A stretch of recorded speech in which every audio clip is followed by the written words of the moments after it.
What's up, guys? My name is Jerry, and today's video is going to be on the New Orleans Pelicans, and we're going to be talking about how this team is building championship character, and we're going to jump right into the video. Now, to me, when it comes to building championship character, championship characteristic, overcoming adversity is one of the biggest building blocks, and I think we've seen the New Orleans Pelicans do a great job of that this season. We look at the way that this season started for them.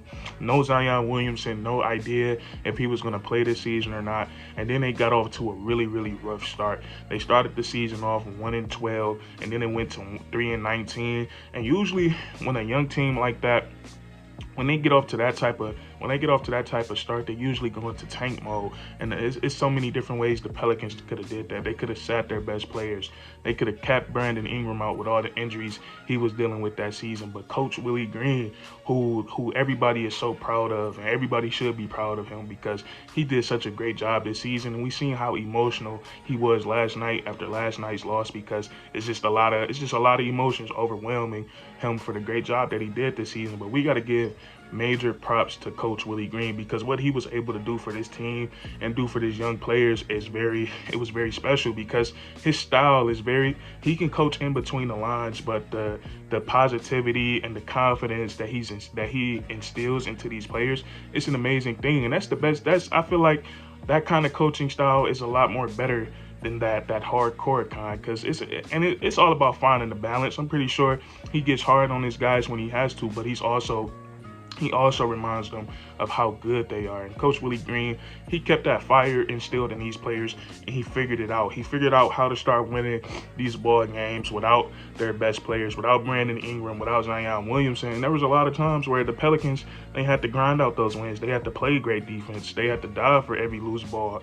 They had to move the ball around. So Coach Willie Green, I feel like he helped take this team to a next level by digging them out that hole. And they went from starting the season off 1-12. They were 3-19 1 point this season. They were able to clinch a playing spot. So I feel like that right there, that is character building, and it's going to help this team a lot moving forward. And then you have the playoff series against the Phoenix Suns, and you got to think about, when you look at this Pelicans roster, the players that is made up of, the only player with real playoff experience really is CJ McCollum. And for a lot of these guys, it was their first time, or a lot of these guys are rookies, so they don't know what playoff basketball is.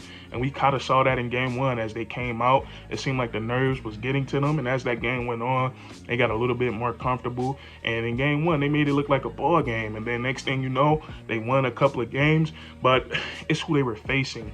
It's who they were facing in the playoffs. And this also, to get this type of experience, to be in a dogfight with the Phoenix Suns, a team that won the conference finals last season, and it was a dogfight. They actually made it a dogfight, and we just seen so many of the young guys, the rookies stepping up. Trey Murphy playing tournament and against the Phoenix Suns, he hit big threes. He's only a rookie.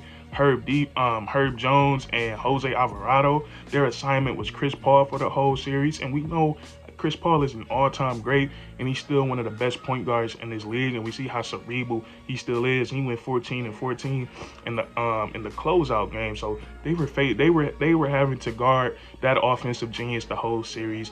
And then, so when you factor all that stuff in, it's just great playoff experience for them to face a team like that. So when they get to the playoffs down for these next couple of years, they'll be ready. They'll have some experience. And there were times where they had these guys on the ropes. A lot of people started picking the Pelicans to win, and even with D-Book, even before he went down, I had the Pelicans. I had them winning at least 1 or 2 games, because I'm like, this is a really good basketball team. People just don't know. But I feel like that the way that they were able to come from the bottom of the standings, clinch a playoff spot, and then give the defending conference champs give them a real dogfight and have them on the ropes at times in this series, I think that's really character building. And then also the development of these young players. Herb Jones, the way he was a second round pick, the way he's been developed into a basketball player this season. We never really seen a rookie come into the league so defensively sound, so disciplined, such a game changer on defense. This is rookie season, and he was drawing comparisons to Draymond Green because of his defensive versatility. And he is a great defender. He can guard a lot of different positions. He can play on the ball defense. He plays great off the ball defense, and he's very smart. And it's really hard to fool him, really hard to trick him. And he made CP3 work, picking him up full court, getting into him. And Herb Jones, he's going to be that dude in this league one day. He's already, like, he might make second team all defense this year. Like, that's pretty crazy. A rookie second team all defense. And then his offensive game, he has all the toolkits there. He just needs to work on it a little bit more. He can hit open threes. That's a plus when you got a guy that can defend that well and hit open jumpers. He's a great cutter and finisher at the rim. And his role, he'll probably never really have to develop that self-creation game, because the way that the Pelicans are looking right now, they won't really need that. But I think with Herb Jones, to make his offensive game the most effective with his defense, is just to work on his three-point shot and continue to get to the basket. And a little bit of self-creation game will never hurt nobody. But I think Herb Jones, his development this season and this offseason is going to pay off big time for the New Orleans Pelicans. And then you got Jose Alvarado. Grand Theft Alvarado, my favorite nickname in the NBA right now. I think that whoever came up with that is a very clever person, and I think they deserve a little bit of money for coming up with that nickname. But Jose Alvarado, his story, just like Herb Jones, undrafted. He was an undrafted rookie, which makes it a little bit more impressive. Like the New Orleans Pelicans, they're kind of building that. They're kind of building that aura around this team of like just hard-nosed guys. And Alvarado, he just showed how grateful he is of his opportunity out on the court.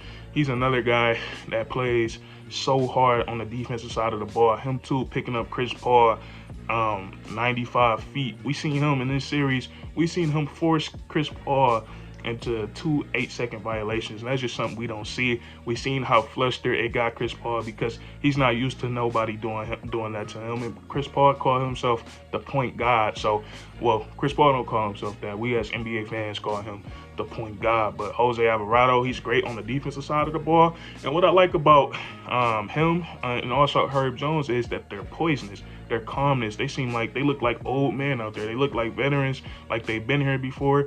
Jose Alvarado, when he has the ball in his hands on offense, he doesn't look like a rookie. He doesn't look startled. You can't really rush him up. And he looked really good out there. Him as well. He hits open threes. He makes for others, and he can also put the ball on the floor and get to the rim. So I'm looking at all this, what the Pelicans got brewing from them, and we haven't even got to the emergence of Brandon Ingram. I feel like when you perform in the playoffs like that, when you go out and get 30 points 3 straight times, and I feel like that opens up a lot for your confidence. And I think B.I., with another great offseason of putting in work and working on his game, he can start to enter that superstar level, because we got to remember he's just 24 years of age and he has a lot of room to grow. And then not only that, they also got Zion Williamson coming back, a #1 draft pick, a generational talent, a guy that averaged 27 points and 7 rebounds the last time he was healthy playing basketball, and he played 61 games that season. So to average 27 and 7 over 60 games, that's still fairly impressive, even though it wasn't a full season. Then they got that lottery pick from the Lakers. So I feel like with that, when they got the experience from the Phoenix Suns, that was a great playoff series. That was really fun to watch.